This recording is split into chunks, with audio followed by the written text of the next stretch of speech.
What's up, Tan and J-Man Show Nation? This is Tanner Lee, one half of the Tan and J-Man Show. And on behalf of myself and my co-host, Josh the J-Man Munt, we want to thank you for listening to our podcast. While you're at it, on whatever platform you're listening on, please hit that subscribe button. And if it happens to be on Apple Podcasts, please give us a rating and review. That really helps us out. If you're interested in watching our show is recorded live every Monday from 6:30 p.m. to 7:30 p.m. Eastern Standard Time. You can catch that on the ISC Sports Network, on the free ISC Sports Network app, on the ISC Sports Network Facebook page, and their Twitter page. While you're at it, on the social media channels, please give us a like on our Facebook page. Please give us a follow on our Twitter and Instagram page at Tan and J-Man Show. And if you want to support our podcast and look great doing so, we have a merchandise store. You can go to any of our social media pages, click the link, click Tan and J-Man Show store, and you'll find whatever you're looking for. Short sleeve t-shirts, long sleeve t-shirts, coffee mugs, you name it, we got it. So thanks again for supporting the podcast. Now sit back, relax, and here comes another exciting brand new episode of the Tan and J-Man Show. It's Monday night. You know what that means. Another brand new episode of the Tan and J-Man Show. First spring episode of the Tan and J-Man Show. It feels like spring outside, officially spring, too. Some nice weather going on. One thing I want to do at the start of the episode is wish my father, Eric Lee, a very happy 60th birthday. Biggie! A big 6-0. And my mom, Deb Lee, turns 60 tomorrow. So, big 2 days for the Lee family going on. Big E doesn't look a day over 57. He'll appreciate you saying that. But here we are, J-Man. March Madness is underway. By tonight, we'll know all the Sweet 16 matchups. Mm-hmm. And unfortunately, my Purdue Boilermakers and your Illinois Fighting Illini are not going to be playing in the Sweet 16. I was going to say, you're going to have to bear with us as we wallow in our self-pity tonight. Yeah, you're lucky we're here. We do it for the nation. Like we almost called in sick. Thought about it. It crossed my mind once or twice. But, man, the Big Ten underwhelming performance so far, to say the least. Upset city.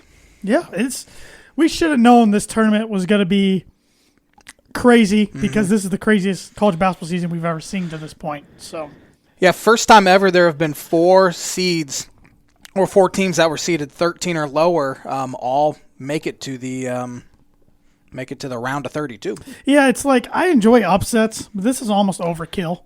It's a little much. Who wants to see an Oregon State in the Elite Eight or ORU's a great story. They are. Great story. But does anyone really want to watch them? It's an ORU Arkansas battle. I mean, we'll talk about that. That Midwest region is crazy right now. Yeah. I mean, it's going to have one of 4 teams in the Final Four, and it's like, I don't know if any of them really belong. One of them probably does. Houston, 2 seed, Syracuse, 11. Every single year, Syracuse barely sneaks in. That zone is so hard to prepare for in an NCAA tourney setting when you never have to face the zone. 3 of the last 4 years, they've made it in as a double-digit seed and made the Sweet 16. So then Loyola, I would say Loyola's the best team in that region now. Maybe Houston. It wouldn't shock me to see Loyola wake up in Sweet 16. I hope so. You hope so. I can't stand Sister Jean. There's something about her. Can't stand her. I hate that storyline. They don't even talk about the players. Cameron Krutwig, All-American this year. Looks like Farva off Super Troopers. He does. I hated getting beat by that guy, but he's so freaking good. And all they talked about the whole time was Sister Jean. She's old. I get it. Hopefully I don't offend any Jesuits because we have a huge Jesuit following. Do we? I don't know. It's news to me. If you're one of them, please don't be offended. But I'm sick of the Sister Jean storyline. It's just a stupid narrative going on. She shouldn't even been in attendance. She whined her way into attendance. So anyway, you want to hear my birdie bogey? Yeah. It's an NCAA tournament question. I figured it might be. I didn't study anything in preparation, but Miles McBride of, I think that's West Virginia. It is West Virginia. Became the 4th player over the last 25 seasons with 30 points, 5 assists, and 0 turnovers in an NCAA tournament game. Come on. Name 2 of those players. Oh, my gosh. I'll give you some hints. Both guys, multiple-time All-Stars in the NBA. Okay. Both guys, I'm pretty sure, have won a gold medal for Team USA. Crud. One guy's not active anymore. Okay. One guy is, and is an absolute superstar. Okay. So I think I might have the superstar one, but the other one makes sense. I think you'd have a pretty good idea of who the superstar is. The other one might trip me up. Throw you some, trip you I up a little. appreciate the one. hints. One guy, I'll just give you the name right now. Josh Hagens is the other guy. Have you ever heard of Josh Hagens? No. Never heard of Josh Hagens. Obviously, Where'd really he good play? player. I'm going to go look it up right now. But Birdie Bogey is brought to you by Noble Gnome LLC for fresh, locally grown, nutrient-dense produce. Mentone, Indiana. Like them on Facebook. Follow them. I heard that in my microphone. That's what yes. threw me off. Like them on Facebook. Follow them on Instagram and check out their website, noblegnomellc.com. Josh Hagens, Little Rock. I hope it was against Purdue. In 2016. It was against Purdue. He had 31 points, 7 rebounds, 6 assists, 5 steals, and 0 turnovers. That is classic. I'd never heard of him before. He clearly didn't make that much of an impression on you. I couldn't name any players off that Little Rock team. I've tried to put that game out of my mind, but I can't. You can name their head coach. He's the Matt Painter killer. Yeah, Beard. Chris Beard. Yes. But get your veggies. They were putting up greenhouses. A couple of today. greenhouses. Today, over the weekend. Yeah. Yeah. Yeah, gosh. Freaking Little Rock, man. That is classic. I should. Yeah, wow. That might have been my favorite moment on this show. I'm glad. I'm happy for you. It's one of my least favorite moments. Yeah, it's been upset city in the NCAA tournament.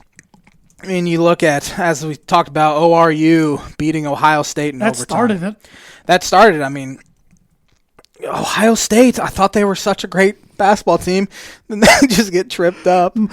I couldn't stick with my narrative. All year I was saying they're a bunch of frauds. And then I buy in last week because of their Big Ten tournament performance. I had them in the Elite Eight. Then they do this. I had them in Sweet 16. But yeah, 15 seeded Oral Roberts. I thought they were underseeded. I thought they should have been maybe like at that 13 line or so. There's a few teams you could make that argument for, but it was the hardest year probably ever to seed teams because there wasn't as many non-conference games. Mm-hmm. And like Loyola, for instance, their best 2 wins during the regular season were against Drake without Drake's best player.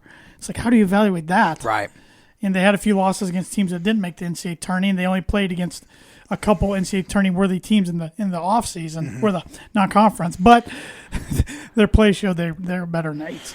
Yeah, they're pretty good. But Oral Roberts has the nation's leading scorer, who's only a sophomore. He's good. By the way. He's only a sophomore. They're the best free throw shooting team, one of the best. I think they were tops in college basketball. It was a heck of a win for them, obviously. When's the last time Ohio State's won at Mackey? Was it Kata Bates Diop's senior year or junior year? I think so. That sounds right. Syracuse, as we said, has an 11 beating a 6-seeded San Diego State. That was like a 27-point blowout at one point. I think most people were picking that one to happen. I don't know if you picked Syracuse or not. I picked Syracuse to win their round 1 game, but not the round 2 over West Virginia. I got my bracket right here. I have it up here too. The popular upset pick was Winthrop over Villanova, and of course, every single time you pick the popular upset pick, it never happens. Exactly right. Whenever there's a popular 12-5 prediction by the analyst, it doesn't happen. Heck, the 4-13 is almost as frequent now as the 12-5 upset. Speaking of 4-13, North Texas Mean Green really took it to Purdue. And really, I thought they controlled pretty much the whole game. Purdue fought back and forced overtime. Yeah, I thought Purdue played better than the second half than North Texas, but it was a little too late. They were +8 in the second half. And North Texas always had an answer. Yep. At the end, and it's just frustrating. But I mean, really, if you showed somebody that game and they hadn't watched college basketball before, you kind of blindfolded them or something and said which team's the 4th seed and which team's the 13, you probably couldn't tell. And that's credit to North Texas. Jaden Ivey really kept Purdue in it, hitting tough shots. He's a bad three-point shooter, but every time it seems like it's coming down the stretch, he's knocking in the threes. I thought Isaiah Thompson really kept him in it too. Yeah, he played well, except he missed the big free throw. So did Jaden towards the end of the game, and Travion, but Yep. that's I mean, they only missed 4 free throws all game, but they were the biggest They're 4. big ones, yeah. Eric Hunter did not play well at all. He hasn't played well offensively for the last month of the year. I don't know what's going on there. What happened with Sasha? He was on the bench a bunch. He couldn't stick up with the ball screens. He was getting exposed beat. big time. I didn't know if he got hurt or No, something. just wasn't playing well. It'll be interesting to see if all the guys return. I got to think Purdue will lose somebody. I don't know who. There's always some sort of but especially attrition. with the transfers rules now, we don't have to sit out. It's going to be crazier than ever. But I still think bright days are ahead for the Purdue program. They're getting the 2 best players in the state of Indiana coming in next year. 2 players in Trey Kaufman-Wren and Caleb Furst, who led both their teams to the state this year. They'll be playing next weekend in Baker's Life Fieldhouse. So I think Purdue on paper is going to be probably ranked pretty high in the preseason rankings, even though those don't mean jack. And probably one of the favorites to win the conference. But so it goes from no expectations this year to a bunch next year, which is always kind of nerve-wracking. Right. I mean, Brandon Newman really struggled at the end of the year. Sure did. He was kind of their best freshman at the beginning, so you hope to have him. Kind of reminds me of DJ Richardson, throwing it way back to Illinois. DJ Richardson was great early in the year. His freshman year at Illinois in 2009, 2010, really struggled in February, but then kind of got hot in the NCAA tournament in those 2 games they played, and then had a really good sophomore year, so maybe the same can be said from Newman. Jaden Ivey, he's going to be a good one. Yeah, I wouldn't be surprised if next year's his last year in a Purdue uniform if he has as good a season as I think.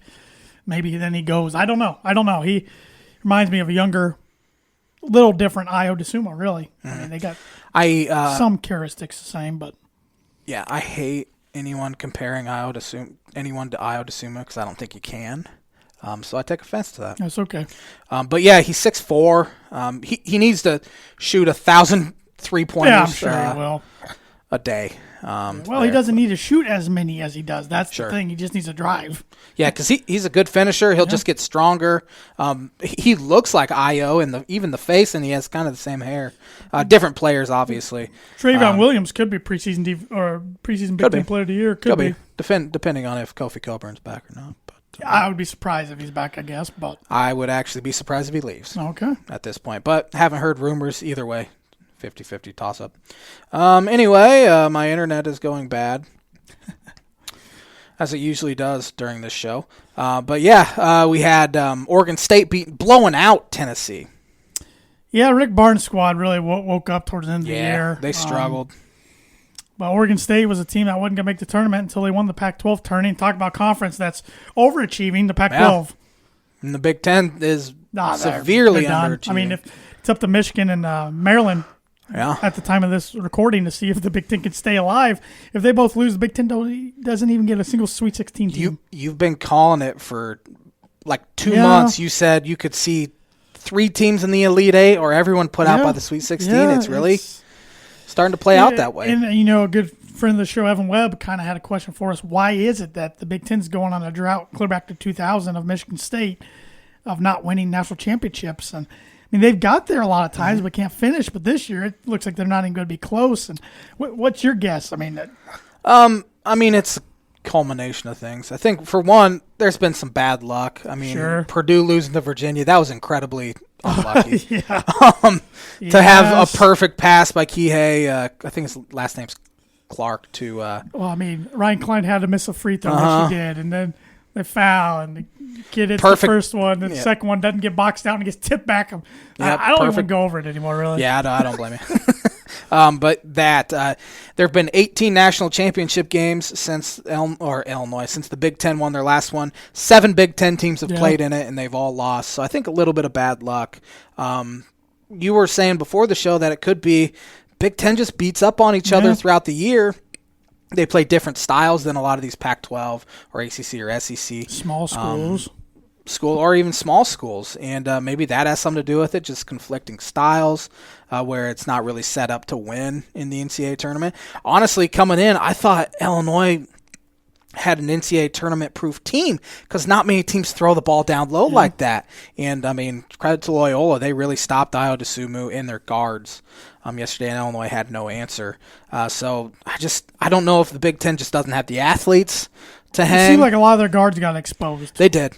They absolutely did. But it's a good question because we can't figure it out every single year. One common denominator I'm seeing this year is teams with veteran guards are winning. Yeah, it's true. Except Illinois. I mean, they had a junior, I would assume, senior, Trent Frazier. I mean, you had 2 freshman guards, Adam Miller and Andre Curbelo, but honestly, they were 2 of their best players yesterday. Yes, they were. It was the veterans that didn't step up. Yep. But yeah, usually John Gross had a quote, the old Baldy, seniors die hard in the NCAA tournament. It's completely true. It is. I mean, look at Wisconsin blowing out North Carolina. I did not see that coming. Carolina winning that one, and that didn't happen. But yeah. Yeah, it's hard to figure out, like you said, usually you would think the Big Ten would go into the tournament, and when they get away from each other, it would benefit them. Mm-hmm. This year, I think it did the opposite. Exact opposite. For one, you scout the Big Ten. Yes. All year long. You watch Big Ten games. You're used to playing them.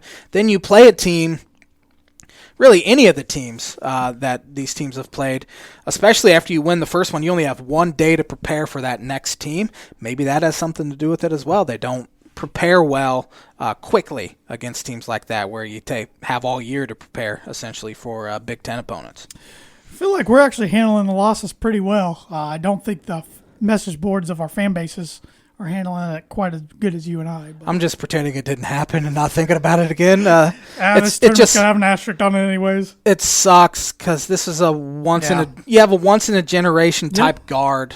You have the best team they've had in 16 years, and they went just as far as John Gross did in the NCAA tournament. Yeah, it's hard to stomach when you. Yesterday I was in a rough place. It wasn't like, I don't know how to explain it. It just sucked. It was disappointing. I wasn't mad. Like, you can't be mad at it. It's just like they didn't come to play. I mean, they did come to play, and just Loyola took them out. Credit Loyola. It is what it is. It's tournament basketball, right? And that's unfortunate. You have an off day, your season's over probably. That was the most nervous yesterday I've been before a sporting event since Game 7 of the World Series. I believe it. Actually, I was more nervous for the Drexel game, and then it started. Illinois got up big early. But before that game, I thought I was going to throw up. Seriously, I was so nervous. I was shaking. It was like 65 degrees here, and I had the chills. I was shivering. I was so nervous. I get it. And it was, I mean... It's embarrassing, but I get it. 1,000%. Illinois hadn't been in the tournament in 8 years. Hadn't been in this position. I mean, they had the second best odds in the country to win it all. And they get put out in the round of 32. Last time this is the 4th time in school history they were 1 seed. Yeah. Last time was 2005, and they made it all the way to the national championship. I've heard people talking that this is the worst tournament loss in the history of the school. Calm down. Step away from West the computers. Kentucky was probably a little worse. No, maybe not. They were a 5 seed. It was that 5-12. And they were without Chester Frazier, so I think people saw the writing on the wall there. But I'm actually in an okay headspace now. Yesterday, though, didn't watch another second of the NCAA tournament. Today, I've been following it because I like rooting against Iowa so much, and they got whooped. That helped me out a bunch. I was bummed Friday night, of course, and then even Saturday, but I was okay yesterday and today. Another podcast I do, the Boiler Breakdown. We'll have the recap tonight, kind of ending our season 2 of that. But so I'll have to talk about it a bunch more in more detail. But it's funny because there's some Matt Painter haters on the message boards. I hate them. They kind of stay away all year, and then they came out from under their bridges the other night and want to complain about Fire Painter. Well, I read an interesting stat today. Purdue's won 17 of their last 20 first-round matchups. And unfortunately, the 3 ones they've lost have been all the last 6 years, and all in overtime. Yeah. And 1 in double overtime. Yeah. So it's Purdue's usually pretty good in the first round once they get there. And usually Matt's teams, I mean, people forget the last 3 trips in 2017, 18, 19, they went Sweet 16, Elite 8. It'd been a while. And this one wasn't fluky like Little Rock. Little Rock was Purdue had a chance to put them away, didn't put them away, which opened the door for some flukiness to happen, and it happened. Cincinnati was just a choke job the year before. Yeah. And this one, they just got outplayed. I was just about to say. Literally, they just got outplayed, and I can't be mad about that. Yeah, the Little Rock game, you had like balls bouncing up and then bouncing in, guys hitting. They were up 12 or 15, I think, with like 4 minutes left in that one. They just fell on their face. Yeah. This one wasn't. This one, I mean, as I said, I thought North Texas controlled the game. Yeah, and Purdue found a way to scrape and claw and force overtime. But even in overtime, I think, what'd they go on, like a 9-0 run to start it? Purdue Something like couldn't that? score.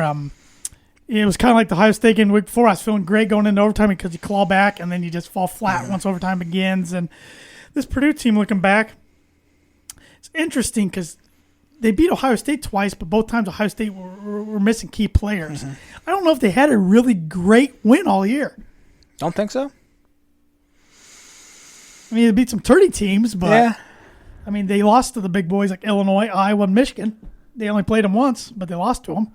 Yeah. And so this team definitely overachieved and we're ahead of schedule.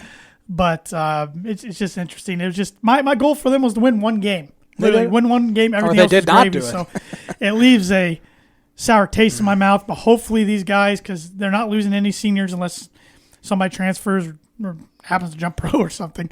So hopefully they use it as fuel in the offseason, can get back there and do better next year. The second day of the round of 64, I think for whatever reason, it doesn't seem like there's usually as many upsets on that day because the teams that get upset on that first day kind of wakes up and it's kind of a wake-up call. That was not the case this year. Abilene Christian, 14-seeded. Abilene Christian beat Texas by 1. Which is awesome. Small in-state school from Texas. Yeah, in-state. They get fouled with 1.2 seconds left when they were down 1. It was definitely a foul. Saw some fans complain about, you don't call that in that scenario. Well, if it's a foul with 19 minutes left in the first half, it's a foul with 1 second left. 58% free throw shooter goes to the line and knocks in both of them. Then we saw Ohio claw back. They were down, I think, 8 at one point in the second half to Virginia. Found a way to win. I should have known that was going to happen because I saw Ohio take Illinois to the brink in Illinois the day after Thanksgiving. Ohio's a good team. Jason Preston has one of the coolest stories in college basketball, averaging 2 points per game in high school. He ended up at a prep school where he asked to play on the C team so he could get minutes. Put his highlight tape out on Twitter. Ohio offered him a scholarship, and now he's their best player. Had 31 against Illinois. Had 11 points, 13 rebounds, and 8 assists against Virginia. Well, and I think this, I could be wrong, but I think this was Ohio's 6th time ever making an NCAA tournament. Every time they've been in, they've won one game, at least a game. Yeah, John Gross took him to a Sweet 16, which is the reason why he got the Illinois job. Yeah. And then 2 years before that, they won at least one game. Yeah. They're a good team, and they're going to give Creighton a game. They just actually tipped off here. And Tony Bennett, heck of a coach, but he gets knocked down the first round quite a bit. Yeah, it's funny. Lose to a 16 seed, win a national championship, lose to a 13 seed in succession. That's insane. I want to see what that score is. And Virginia was in a tough spot, not getting to Indianapolis till Friday. Couldn't practice down there till Saturday morning. That's a pretty tough spot. UCLA is currently up 22 on Abilene Christian, and that'll be Cronin's first trip to Sweet 16. He's a good basketball coach. And Creighton's up 7 early. Who are they playing again? Ohio. And then another upset. It seems like we had one more. UC Santa Barbara took Creighton to the buzzer, had a layup rim out at the buzzer, and they lost. Then we had Maryland beat UConn. That was kind of a pick-em game, though. But Maryland played really well. Give them credit. Veteran guards. UCLA blowing out Matt Harms and BYU. Yeah. And then VCU and Oregon was unfortunately canceled. I feel for the VCU players. Yeah, and Oregon was fresh today. Yeah, I honestly thought it'd be a bad thing not having a game under their belt. I did too. Clearly wasn't. Go out and put up 95 on well, Altman's a good coach, man. Yeah. Interesting Dana Altman story. So, Bill Self leaves Illinois for Kansas. Ron Gunther, who was the former Illinois AD, offered Dana Altman the job. He was flying out to, I think he was at, where was he at that time? I'm not sure where Altman was at, but he was flying out. I think he might have been at Creighton then? I don't know. Anyway, he was flying out to have him sign the papers, but the AD wanted Altman to hire Wayne McClain to be one of his assistants. Altman said, I'll interview him. I'm not going to give you a guarantee that he's going to be on my staff. Gunther pulled away from that deal and hired Bruce Weber. I think they made the wrong choice because Dana Altman knows what the heck he's doing. He's a Midwest guy, but Man, he's out there in Oregon with that Phil Knight money. Yeah. And all the resources in Nike. It's got to be tough to get him away from that. He recruits the heck out of Canada. Yeah, right there. So it's going to be tough to get him away from there, I think. Then yesterday, of course, we had the upset. Loyola Chicago played unbelievable defense on Illinois. Don't want to talk about it anymore. Wisconsin gets beat. Another Big Ten team goes Baylor's down. looking like pre-pause Baylor. Yeah, absolutely. Syracuse upsets West Virginia. I think people saw that coming as well. That's what Boeheim does. Yep. His son Buddy, playing well. was unbelievable. Jim was going to retire after the 2017 season, but then his son committed, and he decided to hold on. Be interesting to see what happens when Boeheim graduates. Arkansas beats Texas Tech. Knew that was going to be a good game. Those teams are so similar. Yeah. They actually conflicting styles. Arkansas scores a ton of points. Texas Tech has one of the lowest paces in college basketball, and Arkansas ends up winning by 2. Rutgers choked. Oh, big time. Up 10 with 4 minutes left. Yeah. I mean, they had maybe a chance to make the Final Four. They win that game. Absolutely. Oh, my gosh. Win that game, they're facing Syracuse in the Sweet 16, and then Loyola or that would have been a Oregon crazy State. matchup for those fan bases. State of New York. Or New Jersey, New York. I would have hated to see Rutgers there, let's be honest. Out of all the other Big Ten teams, I wouldn't mind Rutgers making a little run. I prefer Maryland to Rutgers. Yeah, neither one really bothered me. ORU kept the magic going against Florida. Yep. They're moving on. Villanova looked unbelievable last night against North Texas. They're getting used to not playing without their guard, and Jay Wright's a heck of a coach. I think they're a little mad that people were counting them out against Winthrop. Then Oregon State upset Oklahoma State. Cade Cunningham Insane. sent home. Yeah, that's bad for the NCAA. And because he's done. He's going in. Yeah, he's gone. He'll be number 1 pick. Good for him to come to college and play, though, because he could have went to the G League or even went to another school like his brother. So. Yep. Credit him. Creighton's blowing out Ohio now. They're up 15, so I was wrong on that one. Good for Creighton. Coming in tournament, a lot of people had them out in the first round, and a lot of internal, they thought, things going on, and maybe they've solved all those, and the team's bought in now. People need to stop DMing collegiate athletes. Yeah, that's pathetic. EJ Liddell gets racist. Yep, threats. Death threats. Yeah. On, I don't know what platform. It looked like Instagram. Yeah, I couldn't tell it was Instagram or Twitter. DMs. And he put screenshots of it on Twitter and said, I'm a human being. It's exactly what they are. People are the worst. Keyboard warriors, Josh. I hate them. I hate people. I mean, we were talking before we went on air earlier. Social media, you can do good on social media. Mm-hmm.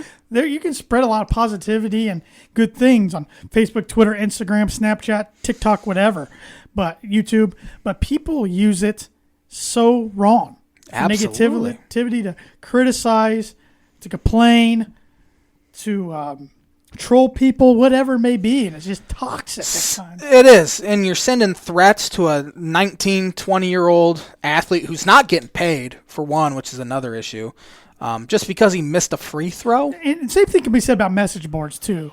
1,000%. Because the kids or their parents are on there. Absolutely. Yep. And to send that kind of 18 to 22-year-old kids. It's a sport. That, too.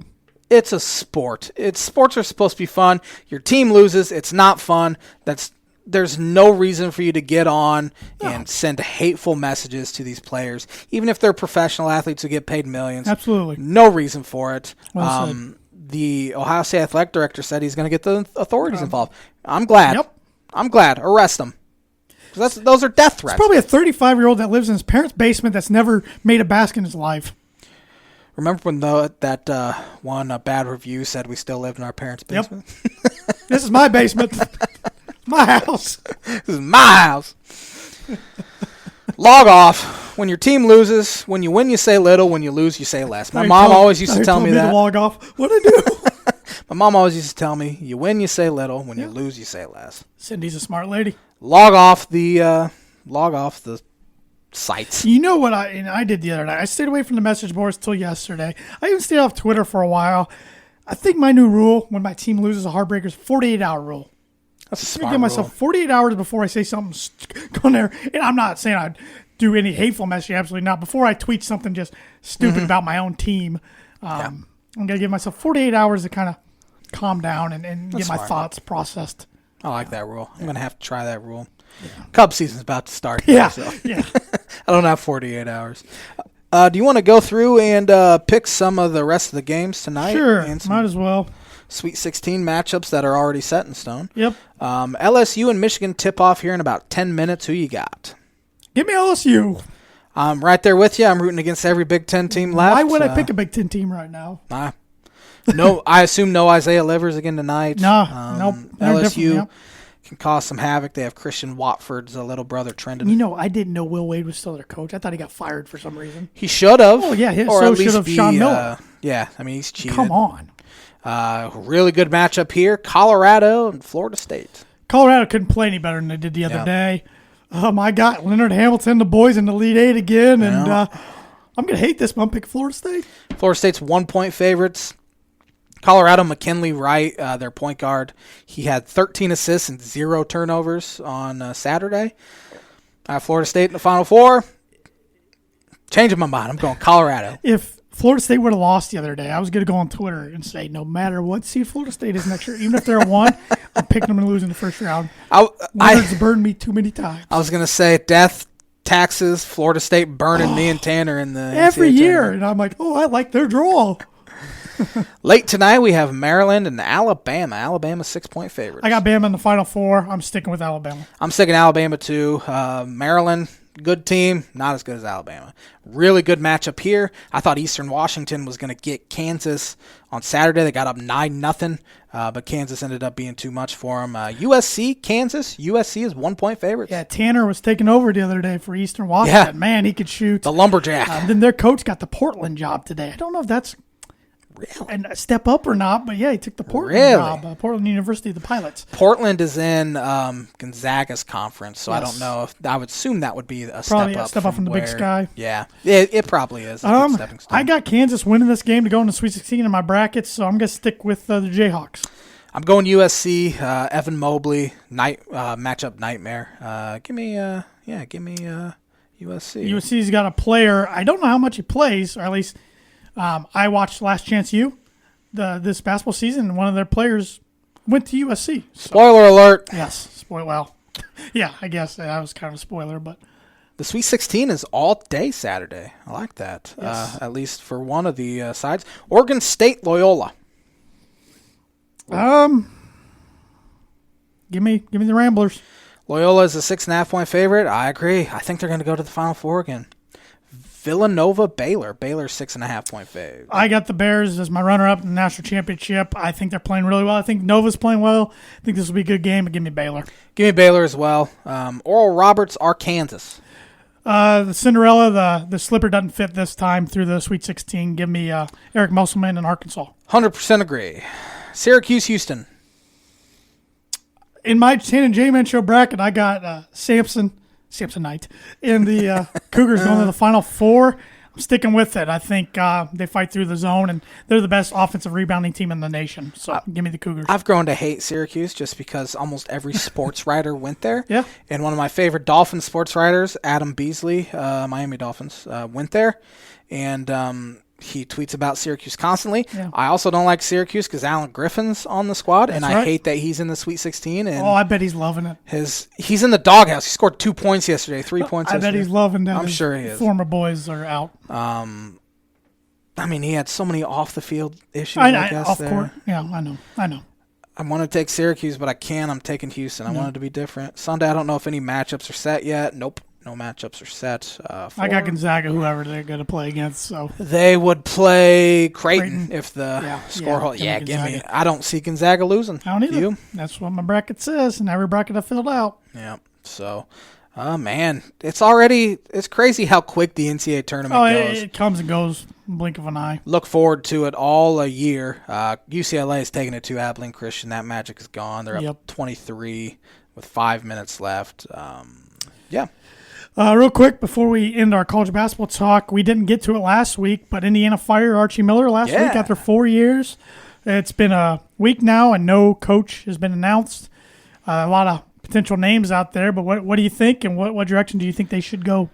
I've been saying it for weeks that I thought their first call should be to Nate Oates of Alabama, but his buyout's, I think, $19 million. It's up there, and he said he's happy where he is, but Yes. we've heard that. We've heard that from people before. He would be the guy that I would have gone after. We've heard Scott Drew, Chris Beard, Brad Stevens, of course, got buzzed like we knew he would, and he said he's very happy in Boston. Every 4 or 5 years, Josh. Every 4 or 5 years. It's a constant cycle right now. Yep. I don't see him leaving the NBA ever. Sounds like he absolutely loves it. John Beilein got a lot of buzz there early. Haven't heard as much buzz about him. Thad Matta's starting to pick up some steam, that buzz. You said Mike Woodson. Mike Woodson's picking up some steam on Twitter. I saw a Louisville sports writer said that, according to this guy, that he met with Indiana's AD on Saturday.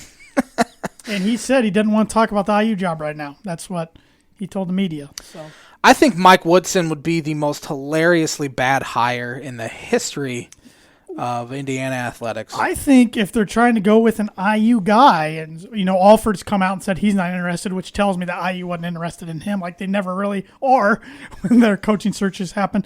If they're trying to go with an IU guy, I think Dane Fife would make more sense and be better than Mike Woodson. Mike Woodson's never coached at the collegiate level. He's never recruited. I know. Much like Lovie Smith. Lovie Smith had more experience at the college level than Mike Woodson Lovie did. Smith's a bigger name than Mike Woodson. That too. Sorry, getting a little off. You're right. That's a good comparison. But as with an NBA guy, I mean, he didn't have good success in the NBA. That's not indicative of whether he's a good coach or not. No. I think Mike Woodson would be disastrous, and Archie Miller's better than Mike Woodson. I'll just say that now. How about Eric Musselman? Eric Musselman would be a fantastic hire. He's got a little crean in him, too. Does he? A little craziness. He jumped on the scores table yesterday after the game. He's had success everywhere, former NBA coach as well.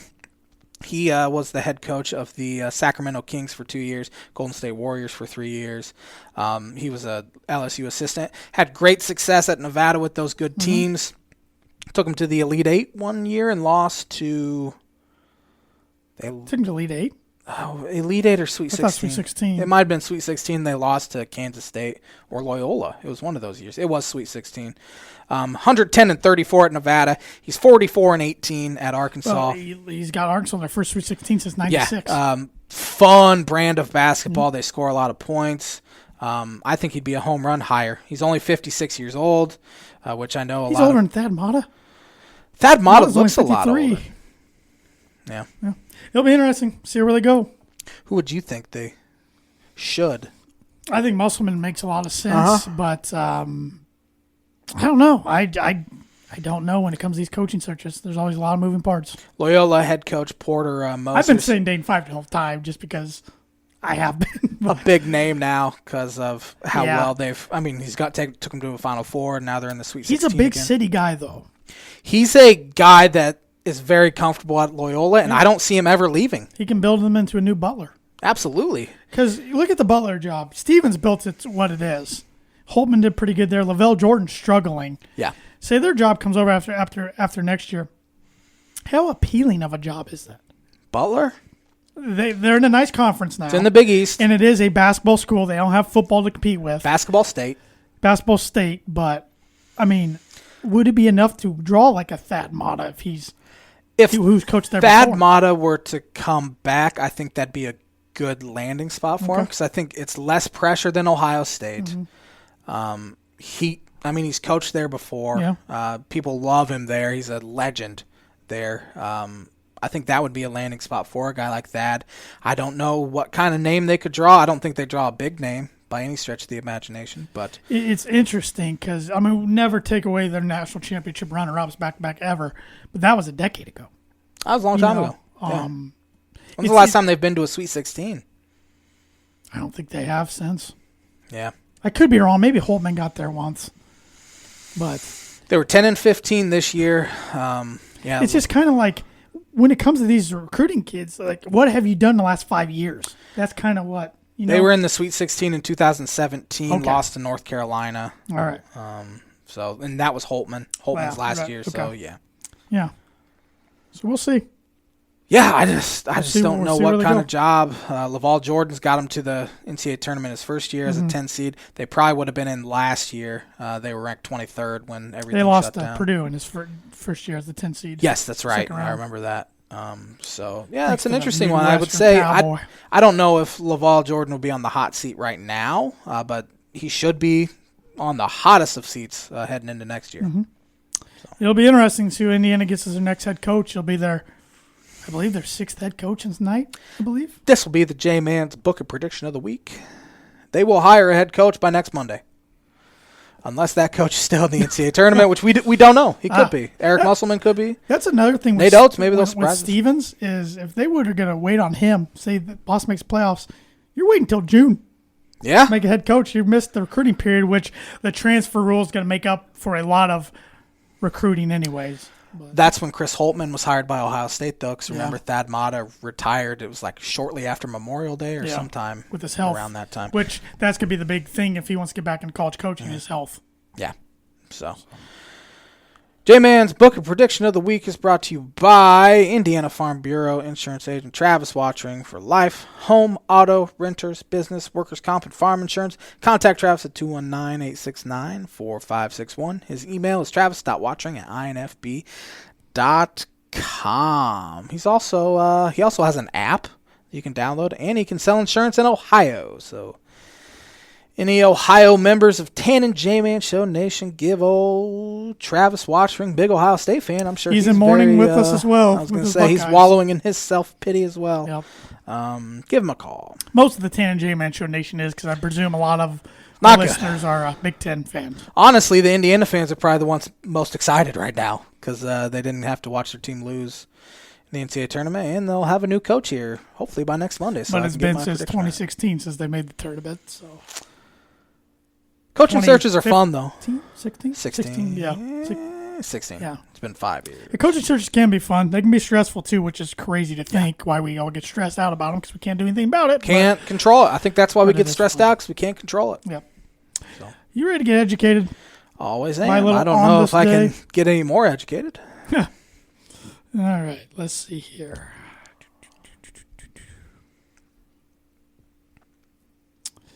I haven't looked at this. Oh, this is very fitting today. On this day, 1958, the 20th NCAA Men's Basketball Championship was held. Kentucky beat Seattle by a score 84-72. Seattle's future Hall of Famer small forward Elgin Baylor is named Tournament Most Valuable Player. Elgin Baylor actually passed away today at the age of 86. Legendary player. Pretty good. He was a Laker, wasn't he? Yeah, I think at least that's where he's most remembered. On this day, 1969, a 31st NCAA Men's Basketball Championship was played. UCLA beat Purdue by a score of 92-72. Bruins capped off a three-peat. Center Lou Alcindor was the tournament most outstanding player for the third consecutive year. It wasn't bad. He was named NBA MVP on this day in 1972 under the name Kareem Abdul-Jabbar. Let's see what we got. On this day, 1972, the Yankees trade Danny Carter to the Red Sox for Sparky Lyle. On this day, 1989, NFL Commissioner Pete Rozelle retired after 29 years. I miss Paul Tagliabue. Me too. I actually think Goodell's done a pretty good job here recently. I don't hate him as much as I used to. He's definitely not the least liked commissioner in the Big Four. He's done a good job, at least not, being an idiot lately. He actually likes his sport. Wow. I thought there was going to be some NCAA tournament on this days, but I'm not seeing any. It's a rough week. So this was a short on this day, and I don't really, last week's was short as well. I don't have anything to add to it, unfortunately. OnThisDay.com is letting us down. It is letting us down, but somebody who won't let you down is the sponsor of the On This Day, and that's Proforma Print House. If you're looking for a trustworthy, dependable resource for your next trade show, company picnic, or sales meeting, Proforma Print House has over 50 years combined experience in promotional products and commercial print. They strive for fast and efficient response to all your print needs. You need to look no further. Let them be your one-source print and promotional company, and you can give them a call today at 574 210-3815. NFL free agency. We had the legal tampering period just last Monday, and then free agents were finally able to sign on Wednesday. What do you think about that? Yeah, it's a lot of the moves we already knew ahead of time, like you said, during the tampering period before they became official on Wednesday. But, my personal opinion, of course, I'm going to follow the Broncos' moves more so than the rest of the league. I've been really happy with new general manager George Payton with his moves. He's kind of taking care of his own first. Locked down Justin Simmons to a 4-year deal, $61 million. And that was a huge priority. And then locked down interior defensive lineman Shelby Harris for 3 years. Restructured Von Miller's contract a little bit for a year. I wish they could have restructured it for a few more than that, but at least it's got that done. He's not going anywhere this year. And then they got 2 corners.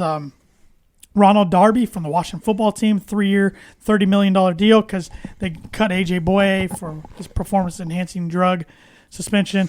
And then they got Kyle Fuller, who the Bears released a 1-year, $9 million deal. So hitting on the cornerback spots where they really needed it and keeping some of their defenders in-house. They should have a really good defense next year, and it's early to say, but I think all their season success rides on Drew Lock's shoulders. So. 1,000%. Yep. They say the salary cap really hurt. The lowered salary cap really hurt free agents this year, which you don't see guys making as much money this year. It really hurt the wide receiver market. It felt like that dragged on for a while. And a lot of guys you thought were going to get big deals did not, like Juju Smith-Schuster only got a 1-year deal. Turned down more money from Baltimore to go back to Pittsburgh. Did you know that? I did know that. I know how much he hates Baltimore. It's been on the record how much he hates Baltimore. But then you see a guy like Kenny Golladay get absolutely paid by the New York Giants. Giants made some big moves. 4 years, $72 million. Money-wise. Yeah, they made some huge moves, and they need to. But yeah, we had some. I don't know if we had any real shockers. I was pretty shocked that Cam Newton signed back with New England. Yeah, that was surprising. I still think they draft a quarterback. Oh, I agree. And I read they love Justin Fields. They'd have to, I think, trade up to get him, but they can. Yeah, maybe. I don't think he'll be there. I think he's top 5 pick, but we'll see.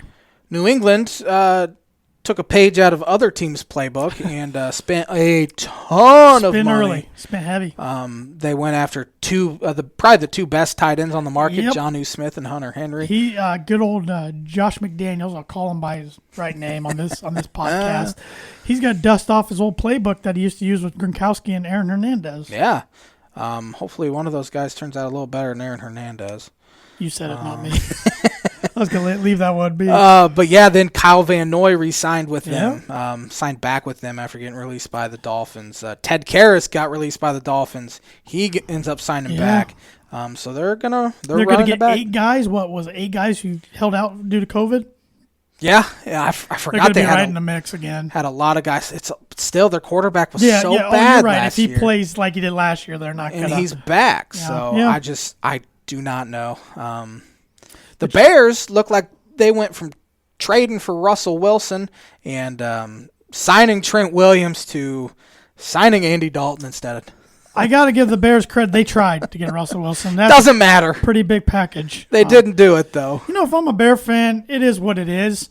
I hope they stink this year if I'm a Bear fan. Mm-hmm. Everything goes down in flames, and you start off fresh. You start fresh with a new general manager, a new head coach, and you get yourself a new quarterback. You just start off fresh.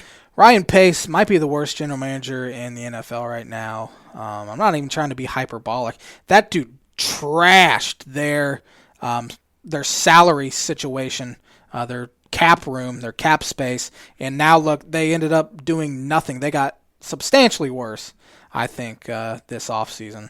Mitch Trubisky signs with the Bills. I'd probably take Trubisky over Andy Dalton. Yeah, it's pretty close. It's a toss-up. Yeah. I don't know if Andy Dalton's worth $10 million. Not good for him. I do think it's hilarious that the team leaked that, the Bears, we tried to go get him, and they just didn't. That's the biggest cop-out. Like, fans are supposed to be happy with that. They didn't get him. Why even put that out there? I don't get that at all. A lot of reports that Russell, they think this next year will be his last year in Seattle. Been hearing that for years now. I know. Well, I don't think Deshaun Watson's going to be on the market anytime soon. I don't know if Deshaun Watson throws another pass in the NFL at this point. We're going to have to see how these allegations come out. There's a lot of them. Multiple sexual assault 10 allegations. or 11? He's rising every day. Yeah. 10. Did you say 10 or 11? Yeah. Man, I don't know. If they turn out to be true, he might not. Nope.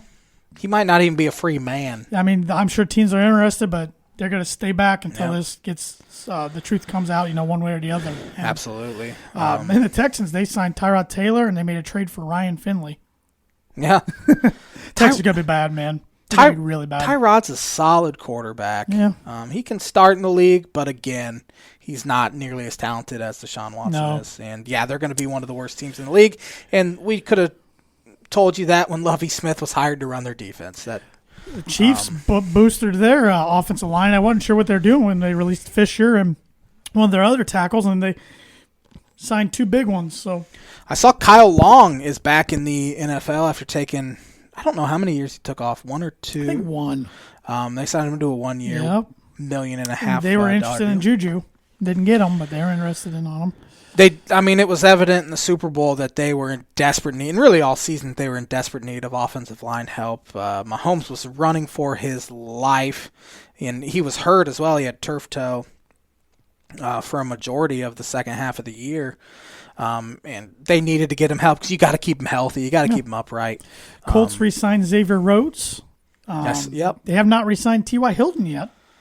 T.Y., I wonder how much he has left in the tank. I think he's still good enough to be on a roster. He's definitely not a number 1 guy I wonder anymore. if he's an Indy fit, though. Indy only. And, if you go somewhere else, if you can still get that production out of him.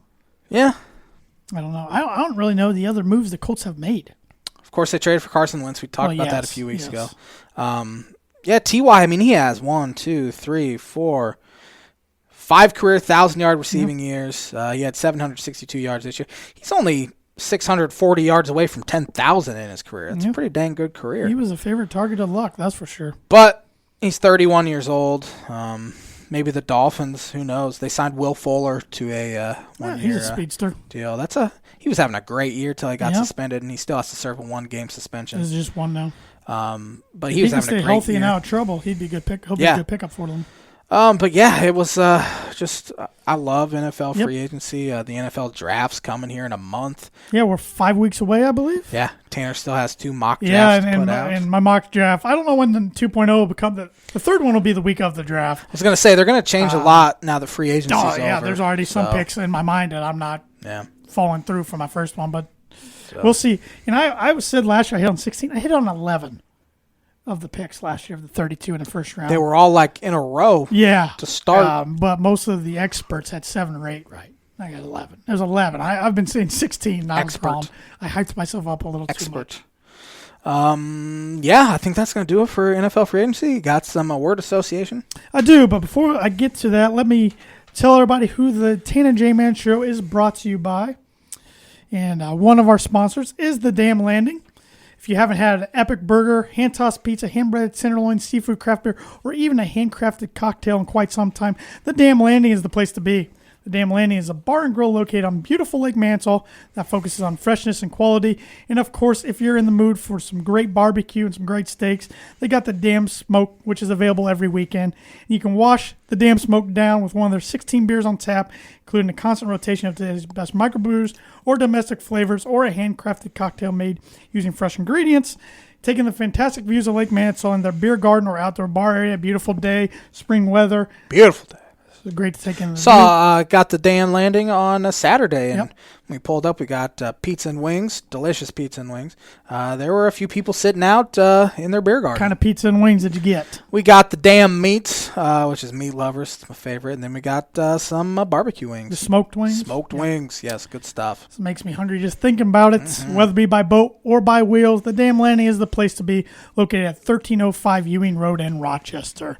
Speaking of the spring weather, a lot of golfers getting out, playing some golf. I haven't yet, but I'm planning on to do that soon. It's supposed to be nice the rest of the week. Yep. I just have to do that sometime this week. And when I do, I'm going to break out my Genesis glove, by Circle 15 Golf. Circle 15 Golf as a brand focuses on bringing tour quality products and experience to the everyday golfer like you and I, Josh.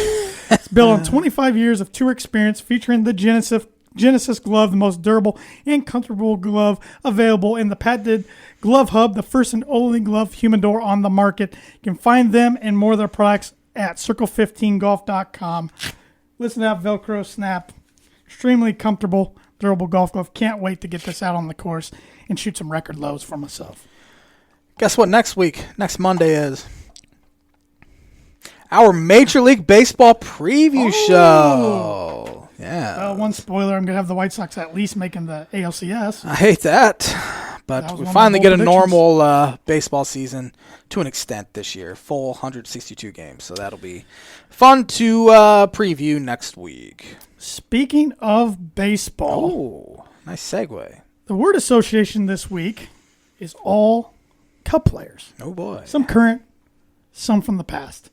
Just a random list. Whoever came to my head, I wrote down. Let's start off with a good one, shall we? Albert Amora. Oh, 6'4", double play. Good wood. Yeah. Anthony Rizzo. The captain needs to have his. Wrote that down because that was my prediction for it. I think here in 15 years he'll have his number retired. That's how. And they better sign him to a freaking contract extension. He's a free agent after the year. Please get it done. He should be a Cub for absolute life. Carlos Zambrano. Big Z, fiery. That's a good one. He remember that video of him taking a baseball bat to the Gatorade machine they had in the dugout? Felt bad for that Gatorade machine. John Lieber. Ooh, let's see. 20-game winner. He won 20 games back in 2001. He was the last player to do it before Jake Arrieta did it. Reed Johnson.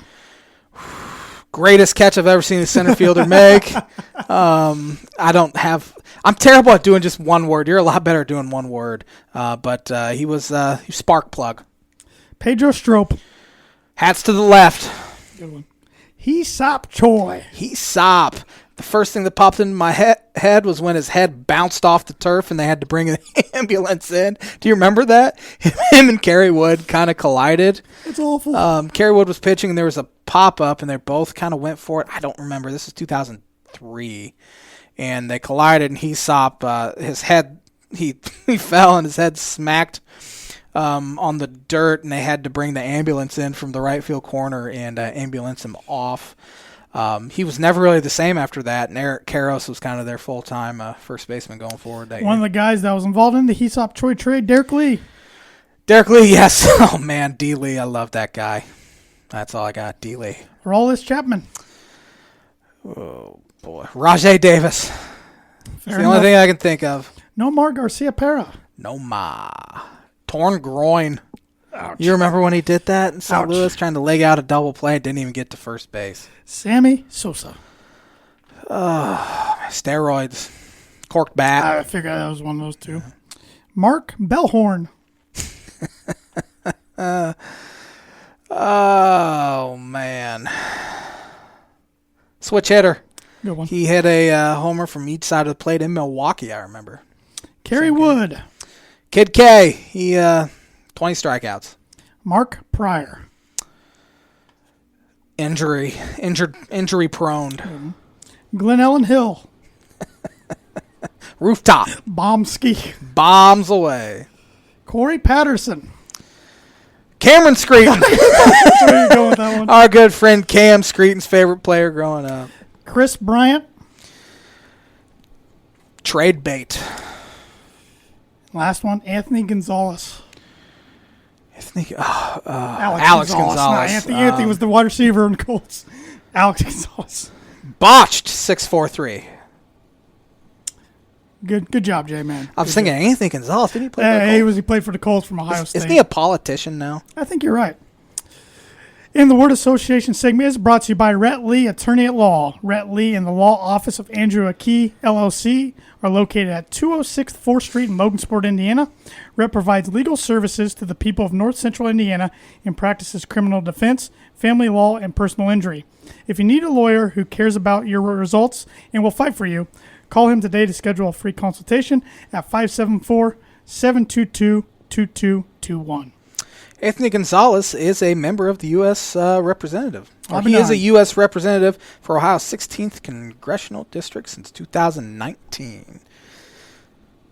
Hit me with that birdie bogey one more time. Oh, there, shoot, J-Man. yeah. A guy for West Virginia was the first player in the NCAA tournament to have 30 points, 5 assists, and 0 turnovers in an NCAA tournament game. Name 2 of the other 3 guys. Of course, I gave you the third one. Steph Curry. Steph Curry is 1. Shoot. This other guy is an all-star. Doesn't play in the league anymore. Oh, man. 30 points, 5 assists. This is going to be wrong, but I don't know why it's coming to my mind. Chris Mullin. No, wrong. He didn't play in the past 25 years. Oh, I didn't catch that. I'll give you one more guess. Past 25 years. Vince Carter. Darren Williams. Oh, darn. Against Cincinnati in the round of 32. And Dang it. the sophomore That's year. solid. yes, sir. I'll take a par. You'll take a par. Yeah, I don't even need to change the score. Wrap us up, J-Man. Thanks for watching the Tan and J-Man Show on the ISC Sports Network. We'll be back at it next Monday for a Major League Baseball preview. Have a great week, everybody.